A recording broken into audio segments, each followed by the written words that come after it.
Daniel 1. During the 3rd year of King Jehoiakim's reign in Judah, King Nebuchadnezzar of Babylon came to Jerusalem and besieged it.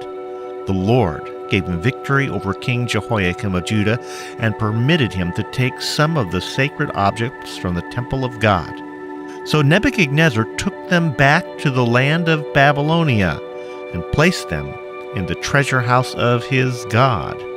Then he ordered Ashpenaz, his chief of staff, to bring to the palace some of the young men of Judah's royal family and other noble families who had been brought to Babylon as captives. Select only strong, healthy, and good-looking young men, he said. Make sure they are well-versed in every branch of learning, are gifted with knowledge and good judgment, and are suited to serve in the royal palace. Train these young men in the language and literature of Babylon. The king assigned them a daily ration of food and wine from his own kitchens. They were trained for 3 years, and then they would enter the royal service. Daniel, Hananiah, Mishael, and Azariah were 4 of the young men chosen, all from the tribe of Judah. The chief of staff renamed them with these Babylonian names. Daniel was called Belteshazzar. Hananiah was called Shadrach. Mishael was called Meshach. Azariah was called Abednego. But Daniel was determined not to defile himself by eating the food and wine given to them by the king.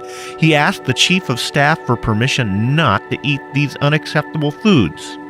Now God had given the chief of staff both respect and affection for Daniel. But he responded, "I am afraid of my lord the king, who has ordered that you eat this food and wine. If you become pale and thin compared to the other youths your age, I am afraid the king will have me beheaded."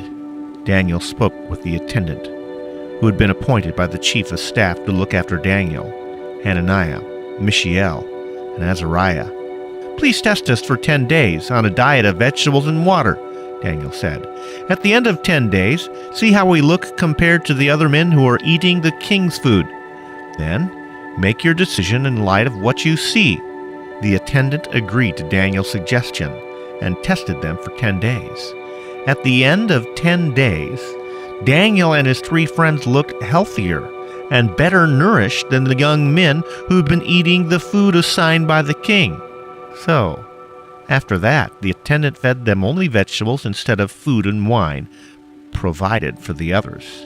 God gave these 4 young men an unusual aptitude for understanding every aspect of literature and wisdom, and God gave Daniel the special ability to interpret the meaning of visions and dreams. When the training period ordered by the king was completed, the chief of staff brought all the young men to King Nebuchadnezzar. The king talked with them, and no one impressed him as much as Daniel, Hananiah, Mishael, and Azariah, so they entered the royal service.